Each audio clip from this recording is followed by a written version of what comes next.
Hi everyone, and welcome to Management 3020 Organizational Behavior. I'm really glad you're here and I'm excited to get started with this semester. This short video is meant to orient you to me, how I think about teaching and learning, what organizational behavior is about, and how this course is structured.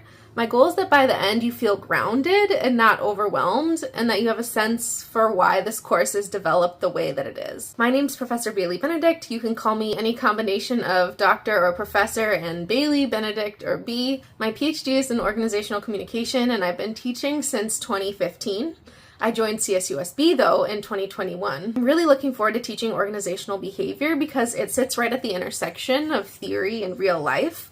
A little bit more about me. I'm originally from Wisconsin. I love exploring new places, and in my non-academic life, I enjoy crafting and have just recently started a garden. I share that because I don't see learning as something that only happens in the classroom. It's part of how we make sense of the world more broadly. So I love learning about crafting, and I'm enjoying learning about the new hobby of gardening. Before we talk about the course itself, I want you to understand how I think about teaching and learning because that really shapes everything else.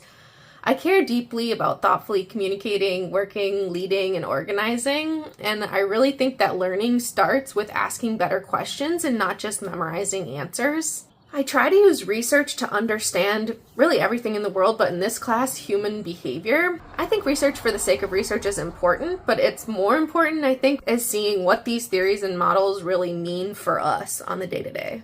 One of my main goals in this class is to help us develop our critical thinking skills. I also think personal reflection is a great way of making ideas stick with us. And lastly, I'm actively practicing trying to become more comfortable with ambiguity and uncertainty, and I'm going to ask this semester that you try to do the same. Organizations are really messy and people are complicated, so OB doesn't always give us these really clean answers, and that's okay. I want us to sit with that discomfort because really discomfort is where we learn and grow. At the core of all this is curiosity. I'm just deeply curious about how people make sense of the world, especially at work, and I hope this class helps cultivate your curiosity too. So what does all that mean for this class? In Management 3020, we'll use organizational behavior to understand how people make sense of work and organizations. We'll examine how communication, leadership, and power shape everyday work life, often in ways we really don't consciously notice. We'll focus on asking better questions about behavior. We'll be using research to interpret real events, connecting ideas to our own observations of work, and puzzling through this complexity and ambiguity together. So what is organizational behavior exactly?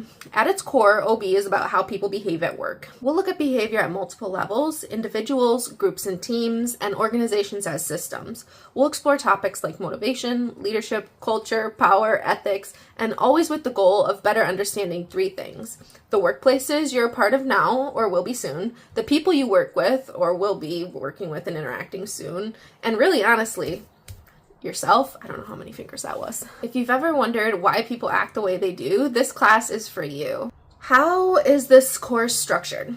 The course is organized into 5 3-week units, moving from the individual level to groups and then organizations as a whole. Everything in the course lives on Canvas, and this is a flipped classroom. In a flipped classroom, that means you learn core concepts before class, and then we'll use our class time to apply, discuss, and practice them.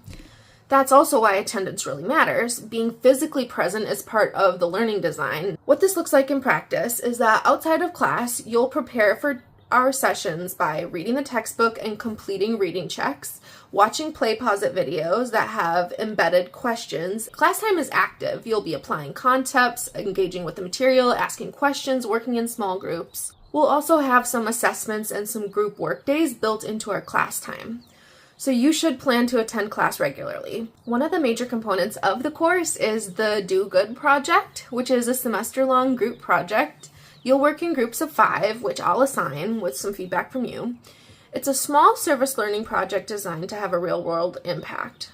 You'll move through the stages of the project, including a contract, a pitch, a proposal, and then actually doing the small service learning engagement. And I'll support you through the whole process. You'll also have 4 in-class work days, so you're not doing everything on your own outside of class.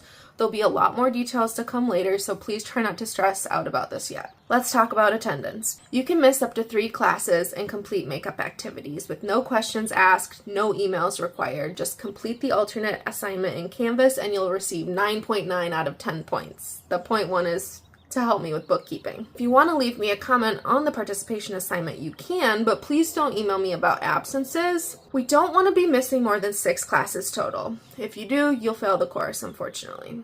Exceptions are rare and are reserved for really serious circumstances, so please just do your very best to be present. Especially on assessment days, our attendance is important.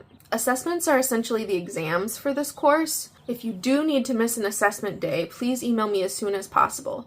You can schedule a makeup time through academic testing. That means if you're traveling, you'll need to complete that assessment before you leave on your trip.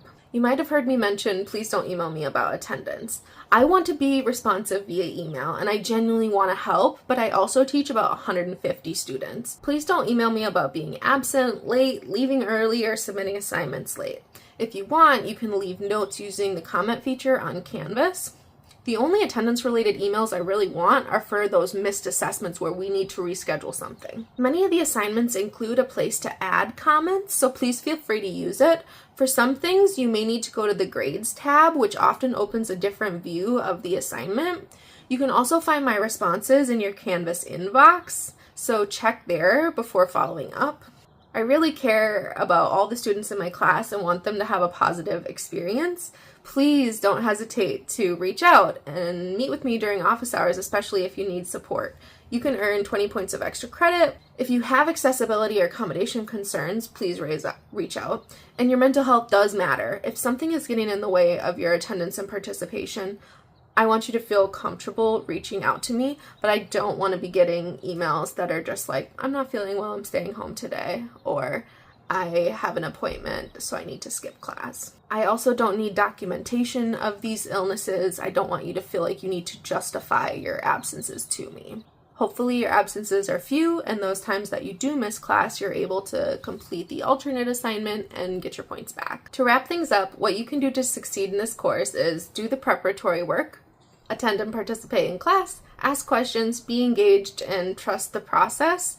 The flipped classroom might feel new, it might feel a little scary, but I think you'll get a lot more out of it having the opportunity to actively engage during our in-class sessions as opposed to just listening to me lecture. So, welcome to Management 3020. I'm really glad you're here and I'm looking forward to learning with you this semester. Don't hesitate to reach out if you have any questions, comments, concerns, really anything.